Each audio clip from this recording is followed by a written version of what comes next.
2026 va être une année difficile. Il veut que tout le monde soit 5 jours par semaine au bureau dès le mois de février, à quelques exceptions au final. Mais moi, je pense qu'il y a vraiment quelque chose de caché derrière tout ça. Si on regarde bien ce qui s'est déroulé avec Meta en 2025, l'organisation a supprimé encore une fois 5 de son effectif global. On parle d'environ 3600 employés.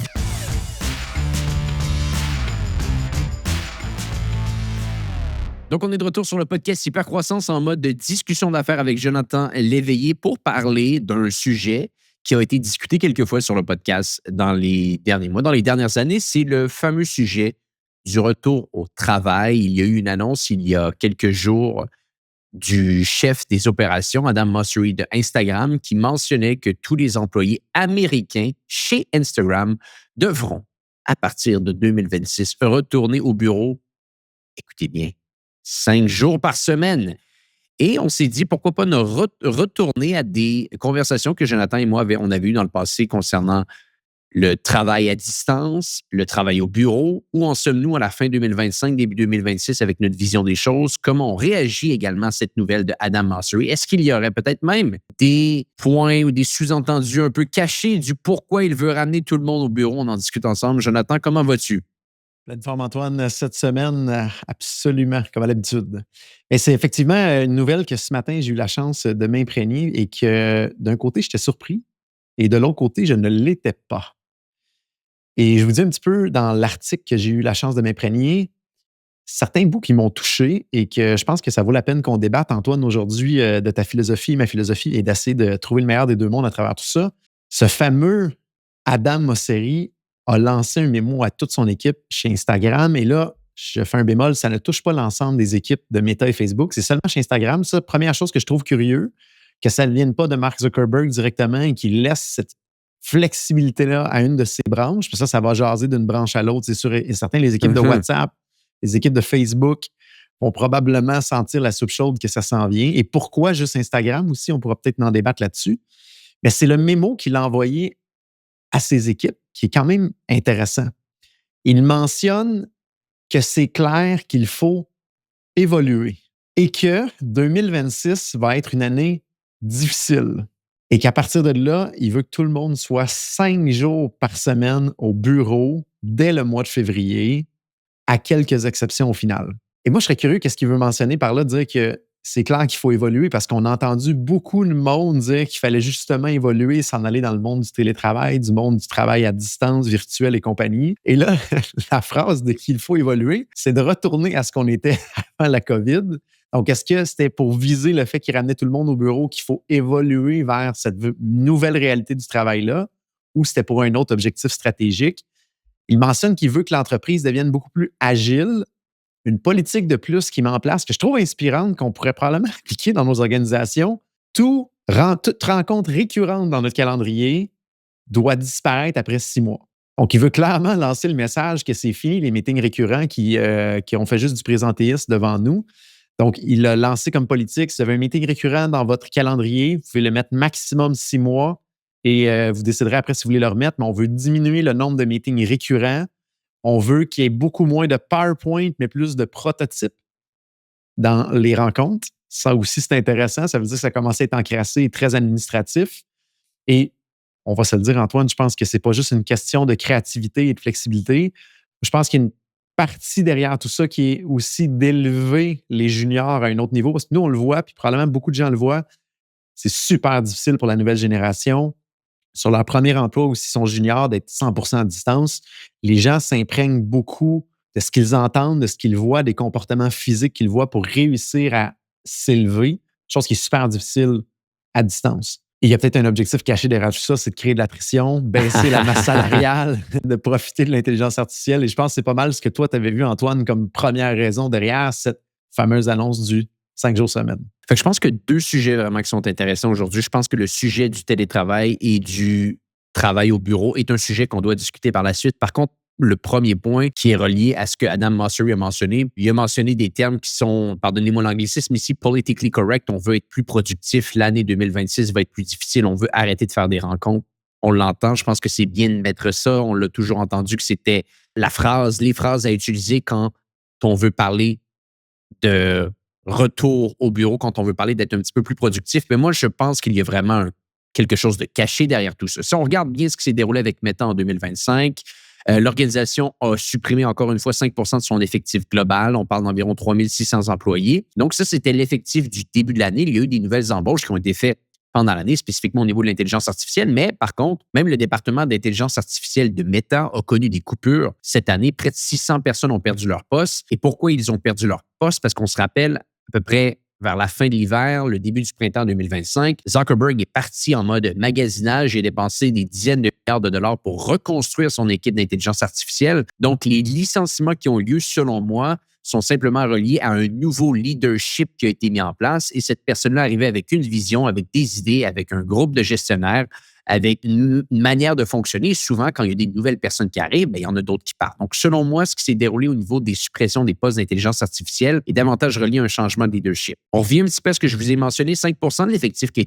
a été coupé en 2025. Depuis 2023, Mark Zuckerberg le dit à chaque année, c'est l'année de l'efficacité. On va être plus efficient. On veut enlever les niveaux de middle management dans l'organisation. Même que si vous alliez à des conférences chez Meta dans les dernières années et que vous vouliez vous connecter au Wi-Fi local, le mot de passe pour se connecter au Wi-Fi local, c'était efficient. Pour vous donner un petit peu une idée à quel point que l'année de l'efficacité et être un petit peu plus rentable dans ce qu'on faisait était au centre et au cœur même des conversations et des réflexions à l'interne. Je crois, et soyons honnêtes, ce n'est pas simplement Meta, mais c'est une stratégie hautement utilisée, l'obligation du retour au travail crée par extension de l'attrition.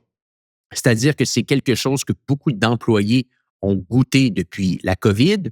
Beaucoup d'employés aiment avoir cette liberté de travailler un petit peu n'importe où, chez eux, quand ils le veulent. Ils aiment également venir au bureau, on pourra en parler par la suite. Mais si tu viens enlever la possibilité de travailler à distance, eh bien, automatiquement, ça te fait réévaluer ton emploi. Et c'est vraiment un 360 comparativement à ce qu'on avait été capable de voir de Meta en 2020-2021 qui disait que d'ici quelques années, il n'aurait plus de bureau et tout le monde serait en remote work. Maintenant, tout le monde revient au bureau. Donc, moi, je pense qu'effectivement, il y a du bon. Je suis d'accord et je suis quelqu'un qui adore le bureau. Et j'aime quand les gens viennent au bureau. Je travaille toujours du bureau. Je pense que c'est plus productif même et c'est mieux pour ta santé mentale de travailler dans un environnement où est-ce que des gens. Mais je crois surtout que ce que Adam Mosseri essaye de faire ici, c'est de réduire considérablement les équipes d'Instagram parce que le 5 de réduction en 2025 va continuer en 2026. Ils deviennent de plus efficaces année après année avec l'intelligence artificielle. Il y a des rôles qui n'existent plus. Il y a des rôles qui étaient importants avant qui ne sont plus importants maintenant. Et il n'y a rien de mieux que d'envoyer une annonce comme ça aux gens pour les refroidir, surtout sur leur vision de 2026. Parce que c'est quand qu'on commence à se poser des questions sur ce qu'on veut faire pour la prochaine année? Très souvent pendant le temps des fêtes. Et cette annonce-là a été faite littéralement le dernier jour de novembre. Donc, pour moi, il y a peut-être un peu de vrai d'arrêter des rencontres, de travailler plus efficacement en présentiel, mais je crois surtout que c'est pour descendre considérablement l'effectif chez Instagram. J'ai mis quelques chiffres, puis j'y vais de mémoire. Antoine, toi, tu as une mémoire hallucinante. Fait que corrige-moi si les chiffres ne sont pas proches de la réalité. Je vais les arrondir, mais avant la COVID, de mémoire, l'ensemble du groupe Meta, Facebook et tout le reste, c'était 40-50 000 employés. Ils ont monté à 80, entre 80 et 90 000 employés là, dans le pic. Ils sont rendus à peu près à 78 000. Donc, clairement, ils ont créé une attrition dans l'ensemble du groupe. Il n'y a pas de chiffre exact par rapport à chez Instagram, combien qu'ils sont. Les rumeurs mentionnent entre 5 à 20 000 employés. Fait qu'on pourrait peut-être dire, là, par exemple, là, un quart du groupe, mettons 20 000 sur 80 000 employés. Si on roule les chiffres, à date, malheureusement, c'est fusionné dans l'ensemble des états financiers de Meta, fait que c'est difficile de voir Instagram combien il génère, mais les rumeurs sont à peu près à 30-40 milliards de revenus annualisés que Instagram produirait.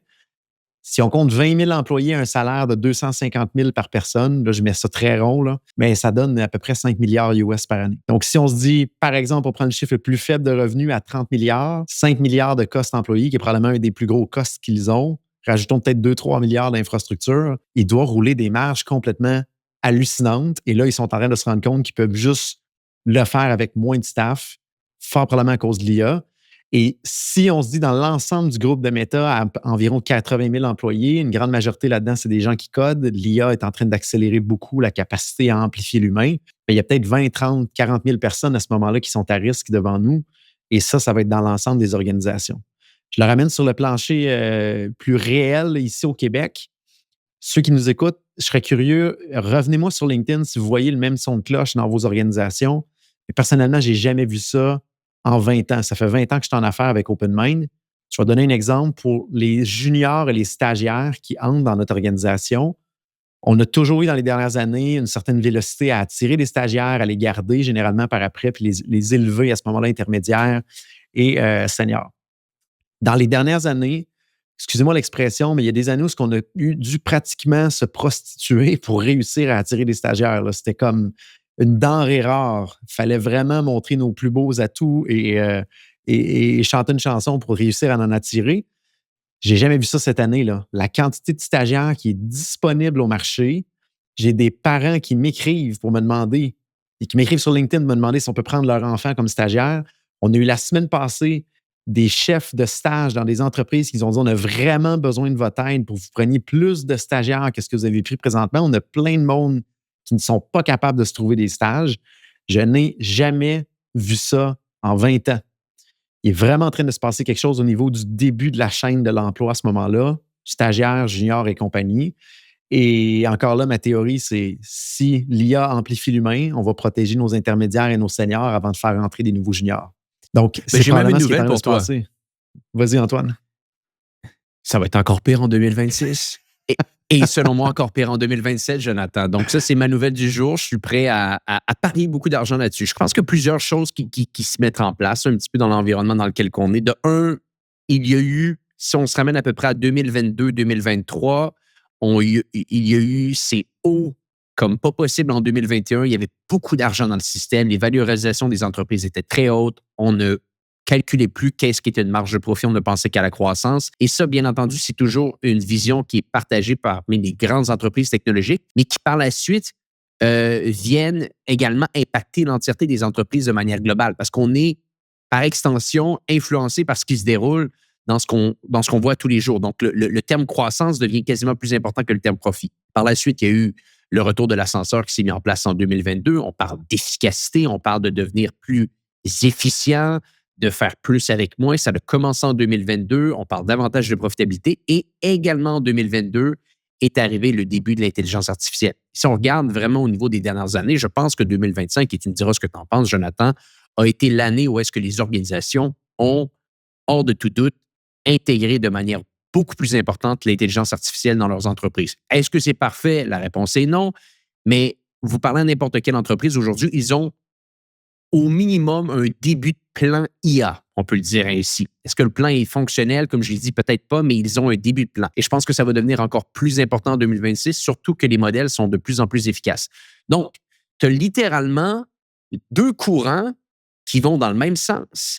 Faire plus avec moins avant même que l'IA arrive, et par la suite, tu as l'IA qui vient comme un accélérateur, à tout ça, un levier qui te rend plus efficace, te rend plus productif. Je donne une anecdote, Jonathan. Juste ce matin, moi, personnellement, j'ai travaillé sur certains dossiers, sur des présentations que j'ai à faire, des études de cas que j'avais à construire avec mon équipe marketing à l'interne. Mais c'est incroyable de se dire, je dois faire une présentation, je sais exactement ce que je veux sur ma présentation, je vais la dire à l'audio, et en la disant à l'audio, par la suite, j'ai mon PowerPoint, mes slides qui se construisent automatiquement. C'est quelque chose qui, il y a quelques années, on aurait vu ça comme de la magie. Littéralement, dicter une présentation que tu aimerais voir, ça te prend environ 45 secondes dans ta tête de te faire un plan et 45 secondes plus tard, tu as un PowerPoint devant toi. C'est quelque chose d'assez profond, là. Et ça, bien entendu, c'est pas tellement élevé si on regarde tout ce que l'intelligence artificielle est en train de faire. Mais dans mon quotidien, moi, ça change tellement de choses. Et ça, bien entendu, avant, j'aurais eu besoin peut-être d'un graphic designer, peut-être de quelqu'un qui fait des recherches, quelqu'un qui va me chercher de l'information un petit peu partout. Donc, on est plus productif. Les entreprises crient haut et fort qu'on doit faire plus avec moins. Ultimement, il y a un changement qui se met en place et le changement est le suivant. Les entreprises, en 2026, vont avoir besoin de moins d'employés pour faire plus. Et qui va en payer les frais? Bien entendu, c'est les gens qui, malheureusement, mais dans un terme très objectif, amènent moins de valeur. Et si vous n'amenez pas une certaine valeur, en ce moment, dans votre organisation, posez-vous des questions. Posez-vous des questions parce qu'il y en a des façons d'amener de la valeur, mais il y a beaucoup de façons aussi de ne pas en amener et de devenir un petit peu paresseux avec ce qui est en train de se dérouler. Et je pense que vraiment tout le monde, tous les professionnels en ce moment qui nous écoutent, que vous soyez entrepreneur, employé ou peu importe, je pense que c'est un moment de notre vie de juste, je ne veux pas paraître prophète de malheur ici, mais davantage quelqu'un qui peut allumer des idées, amener des champs de réflexion pour les gens qui nous écoutent. On doit avoir un petit peu peur pour notre travail. On doit avoir un petit peu peur pour notre entreprise en ce moment. Parce que si vous n'avez pas peur pour vous, si vous n'avez pas peur pour votre entreprise, qui va avoir peur à votre place? Et bien entendu, la peur ne doit pas nous faire geler en tant qu'action qu'on va mettre en place, mais doit nous réveiller. Les choses changent vite. On le voit dans tout ce qui se déroule. C'est à nous de prendre notre futur entre nos mains et s'assurer qu'on fasse partie des leaders qui vont être capables de dicter la prochaine vague de qu'est-ce qui va se dérouler dans le domaine du travail. Et peut-être pour l'amener sur un spectre dans un mindset plus positif, ce qu'on dit souvent, nous autres, chez Open Mind, c'est comment qu'on peut s'amplifier en tant qu'humain par l'IA. Si on réussit à s'amplifier, ben là, généralement, ça va venir protéger nos acquis, notre travail, notre job et tout le reste. Donc, posez-vous la question comment vous pouvez vous amplifier par rapport à l'IA. Antoine t'a donné un excellent exemple. Je vais en donner un autre. Moi, j'ai vécu en fin de semaine. J'avais 2 projets spéciaux que je voulais faire pour l'équipe Open Mind ici. Ça fait un bout que j'y pense dans ma tête. Là, je me dis, OK, il faut que je me trouve une demi-heure, une heure, m'asseoir, faire une explication écrite de c'est quoi le projet spécial que je veux faire, c'est quoi la visée, l'objectif, qui pourrait s'en occuper, qu'est-ce que j'ai en tête, à qui je peux déléguer. Honnêtement, j'avais un petit 20 minutes de vélo au gym en fin de semaine. J'avais mes AirPods, ouvre la discussion avec et commence à brainstormer avec ChatGPT directement en mode voice, ChatGPT Voice, qui est rendu hallucinamment bon. C'est incroyable. C'est pareil comme si à côté de moi, j'avais une adjointe exécutive qui me connaissait depuis plus de 3 ans, parce que ça fait 3 ans maintenant, ChatGPT, que j'interagis avec. Il vient de souffler ses bougies il y a quelques journées d'ailleurs, à ce fameux ChatGPT. Et ça a pris 10 minutes après par projet à lancer des idées, challenger, tourner ça de côté, à me proposer un plan de travail. Et 20 minutes, c'était fait. J'avais mes 2 plans de travail pour les projets qui m'auraient probablement pris 1 heure à écrire, demi-heure à 1 heure chaque, qui auraient assurément été moins bons que le résultat que j'ai réussi à avoir. Et tout ça pendant que je m'entraînais. C'est le meilleur des 2 mondes. Je déteste faire du vélo parce que c'est plate, le cerveau s'emballe, mais là, je suis capable de faire avancer quelque chose. Et ça, ce qui est intéressant, c'est à la portée de tous aujourd'hui. Si vous avez ChatGPT dans votre poche, sur votre téléphone, allez tester dès que vous pouvez la fonctionnalité Voice en temps réel. C'est hallucinant. Et tu parlais de roadmap pour les entreprises au niveau de l'intelligence artificielle. Si vous n'en avez pas, c'est ce qu'on fait chez OpenMind, entre autres. Donc, n'hésitez pas à nous rejoindre là-dessus. On peut vous aider à faire un bon roadmap si vous n'en avez pas, pour bien prioriser les choses, faire sortir les idées de votre équipe et s'assurer d'exécuter de la bonne manière par la suite. On fait une petite pause sur le podcast en cours parce que je veux vous parler d'une entreprise que j'aime tant et cette entreprise se nomme Hello Darwin. Hello Darwin, d'ailleurs, si vous ne le savez pas, c'est une organisation qui vous aide à aller trouver les subventions dont vous avez le droit et Hello Darwin est également un partenaire du podcast Hypercroissance. Parlant de subventions, il y en a une que je veux vous parler aujourd'hui. Je veux vous parler du programme de soutien à la commercialisation et à l'exportation qui d'ailleurs est une initiative d'Investissement Québec. Et là, récemment, il y avait une partie de l'équipe d'Hello Darwin qui était présente lors d'une allocation exclusive de la ministre de l'Économie du Québec, Christine Fréchette, et elle a annoncé que le programme, très, très prisé, allait réouvrir au courant de l'été. Et c'est un programme qui vous aide à commercialiser vos produits et services au Québec, mais également par la suite à exporter vos produits à l'international.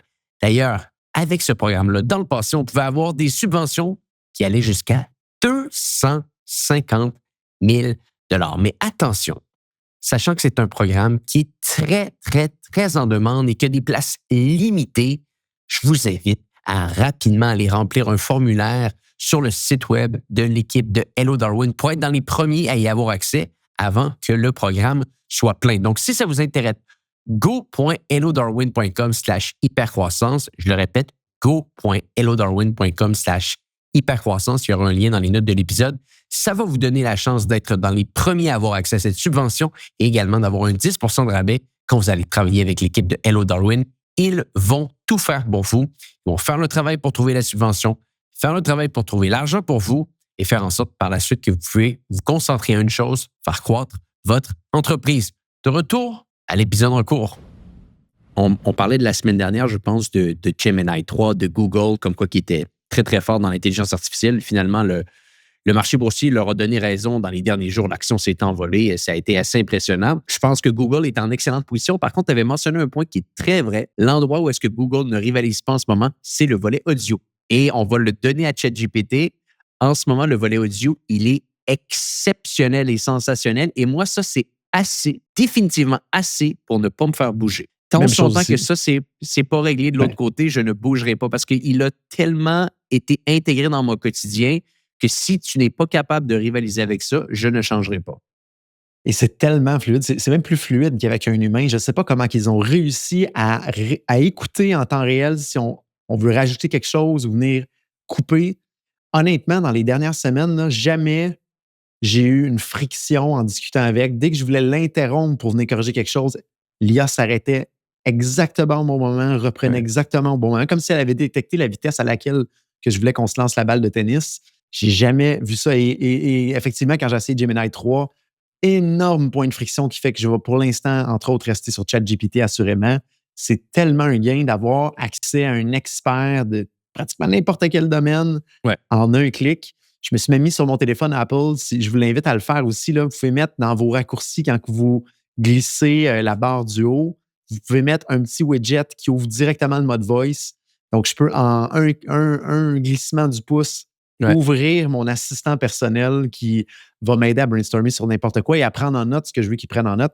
Ça a été, honnêtement, dans les dernières semaines, vraiment, vraiment, vraiment game changer dans mon efficacité puis mon amplification de ce que je peux faire, autant personnel que professionnel. Là. C'est exactement ce que Siri devait être dans un réseau local, ce qu'ils n'ont jamais été capables de faire. Mais si Siri avait été capable d'atteindre pas tellement loin des mêmes résultats il y a quelques années de cela, on ne parlerait pas d'Apple comme on parle aujourd'hui. On les parlerait vraiment comme de joueurs qui sont en avance de tout le monde. On pourrait ne jamais penser utiliser quelque chose d'autre qu'un iPhone parce qu'on associerait la qualité du volet audio à notre iPhone et non à ChatGPT, ce qui est la différence aujourd'hui. Et c'est incroyable quand tu t'aperçois de tout ça que Siri a juste jamais été capable de devenir ce que ChatGPT à l'audio est devenu aujourd'hui. Ben, on parle de Siri, mais Alexa, c'est la même chose. Et également, OK Google, qui est notre Google Assistant, les trois majeurs, Apple, Amazon et Google, n'ont pas réussi à passer la fameuse barrière que, honnêtement, OpenAI viennent de faire éclater complètement cette barrière, ce plafond de verre-là. C'est sûr qu'ils vont finir par réussir à l'intégrer aux autres aussi, éventuellement, en volant des employés pour aller chercher comment ils l'ont fait. Juste une question de semaines ou de mois. Mais ils tardent tous à avancer. Vraiment, vraiment. Et je pense que ça a été une des fonctionnalités dans la dernière année qui a vraiment, je pense, débarré plusieurs capacités cognitives de l'IA pour qu'on l'intègre dans notre quotidien. C'est cet aspect-là, le langage naturel, de converser avec, pareil comme si c'était un humain, qui nous comprend, qui est rapide, qui a beaucoup de connaissances. Moi, c'est vraiment, vraiment, je pense, la fonctionnalité. Et là, aujourd'hui, avec tous les outils auxquels OpenAI a accès, par exemple, la recherche sur Internet, ben, je suis dans la voiture, je vais discuter avec lui, fais-moi une recherche sur Internet sur un sujet, magasine-moi un produit. Ça devient un assistant qui est capable de prendre des actions. Donc, c'est un agent en tant que tel et non juste de la conversation qu'on peut avoir. Donc, c'est... Honnêtement, si tu m'enlèves mon chat GPT aujourd'hui, je pense que j'aurais beaucoup de misère. C'est ce qui démontre quand tu as un outil technologique qui est indispensable. C'est littéralement le type de conversation que toi et moi, on vient d'avoir, c'est qu'on est capable d'entourer un dénominateur, un élément différenciateur plutôt d'une technologie que l'autre n'a pas, et c'est assez important ici. Je voudrais tout de même revenir au sujet d'emblée, qui serait peut-être un petit peu plus orienté à toi, comment tu vois les choses. On a eu cette discussion-là en 2024, on l'a peut-être eu en 2025, on l'a certainement eu en 2023. T'en es où dans tes réflexions? Est-ce que le travail à distance, ça fonctionne encore de ton côté ou tout le monde est revenu au bureau chez OpenMind? Ben, je remets la base de où ce qu'on en est présentement. C'est 2 jours par semaine obligatoires, des journées qui sont déjà définies pour que toutes les équipes soient là. Donc, mercredi, jeudi, tout le monde est là au bureau. Les autres journées, c'est optionnel. On commence à avoir de plus en plus de gens qui sont là le mardi.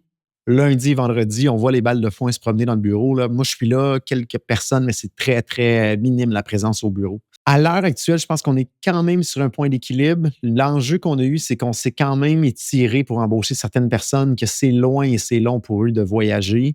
Et il y en a beaucoup de ces bonnes personnes-là qui sont toujours avec nous aujourd'hui et ça ferait très mal si on ramènerait une journée de plus.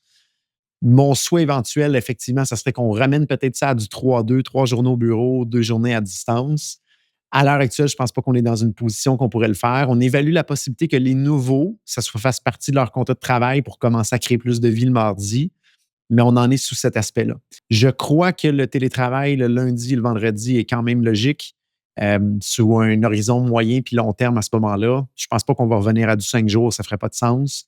Et là, on est en train de vivre une phase de croissance puis d'expansion rapide qui nous amène un point d'interrogation de est-ce qu'on va devoir aller chercher des gens plus loin que notre localité dans laquelle on est beaucoup là, sur la rive nord de Montréal, à Blainville. Ça va dépendre de la quantité de talent disponible. On voit et on pense qu'il y a de plus en plus de talent disponible. Est-ce que ça va être sur la rive nord ou pas, cette disponibilité-là à suivre? Nos aviseurs nous disent qu'on n'aura pas le choix éventuellement probablement d'ouvrir quelque chose à Montréal ou sur la Rive-Sud ou même peut-être à Québec. Tu sais, vraiment des vrais bureaux de travail avec des gens attitrés. Présentement, c'est des bureaux virtuels qu'on a accessibles. On en est là à l'heure actuelle dans la réflexion. Il n'y a pas de décision qui a été prise. Je ne pense pas qu'il va y avoir une décision qu'on va prendre dans les 6 prochains mois. Par contre, on commence à voir qu'il y a beaucoup de monde qui se font rappeler à Montréal. Comme je mentionnais, il y a plus de CV qui rentrent. On pense aller rechercher cet avantage-là qu'on avait d'embaucher très proche de nos bureaux parce qu'il y avait des gens qui travaillaient 100% en télétravail pour des entreprises de Montréal qui, eux, commencent à dire OK, 3 jours, 5 jours semaine. Donc, on commence à voir cette vague-là revenir. Voilà où ce qu'on en est. Je serais curieux de savoir de ton côté, entre Montréal et l'Europe, comment tu fonctionnes de ton côté? Ben, c'est intéressant. La politique est la même, c'est-à-dire que tu peux travailler, comme je l'avais dit également dans le passé, ça n'a pas bougé de nos bureaux ou de chez toi. Mais en Europe, les gens sont ici à tous les jours.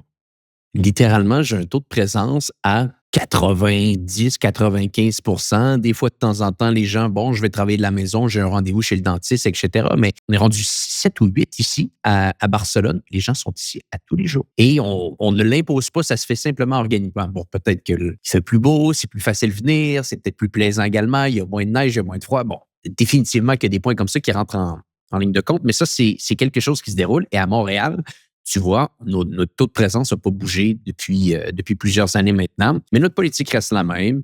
On offre des beaux bureaux au centre-ville de Montréal, des beaux bureaux au centre-ville de Barcelone. Les gens peuvent venir les utiliser. Je pense que, et je vais être d'accord avec toi, avec Adam Mosseri, il y a beaucoup d'avantages à avoir les gens au bureau. C'est plaisant également d'avoir les gens au bureau. Ça travaille mieux, tu as beaucoup plus de feedback, spécifiquement quand des nouveaux rentrent. Ça, je suis capable de voir la différence.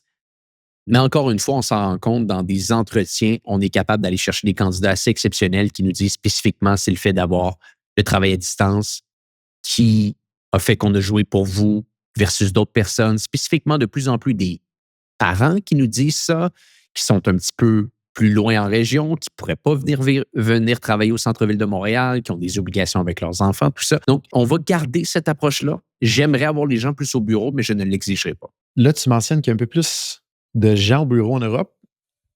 Est-ce que ça serait que l'équipe est un petit peu plus petite et ça crée une cohésion entre les gens qui fait qu'ils ont plus de liens ou d'affinités rapidement avec un petit groupe au niveau de l'appartenance qui fait que les gens veulent venir plus au bureau? Ou c'est simplement une mentalité ou quelque chose qui est plus fréquent en Europe d'être 5 jours par semaine au bureau pratiquement? À mon avis, c'est un mix de plusieurs de ces points-là, Joe. Je crois qu'effectivement, quand tu es une plus petite équipe qui se construit un petit peu ensemble, là, ça fait uniquement 2 ans qu'on est présent administrativement en Europe. Donc, je pense que quand une équipe se construit ensemble, peut-être qu'il y a le plus d'affinité. Je pense aussi que nos bureaux sont plus plaisants en Europe qu'ils le sont à Montréal. D'ailleurs, on retourne. Tu te rappelles, on avait parlé de ça en 2022, qu'on parlait on voulait sortir de WeWork. On y retourne. On a testé un autre type de bureau. Ça n'a pas du tout fonctionné. Et là, on veut retourner de chez WeWork. On a fait des analyses de leurs états financiers dans les derniers mois pour s'assurer qu'ils avaient été capables de sortir un petit peu du pétrin. Finalement, ça m'a l'air d'être quelque chose qui ont été capables de passer au travers, les choses vont un petit peu mieux, mais on y retourne pour retrouver un petit peu cette ambiance-là. Bref, tout ça pour dire, je pense que les bureaux sont plus intéressants, l'affinité définitivement, et tu as mentionné un point, la mentalité.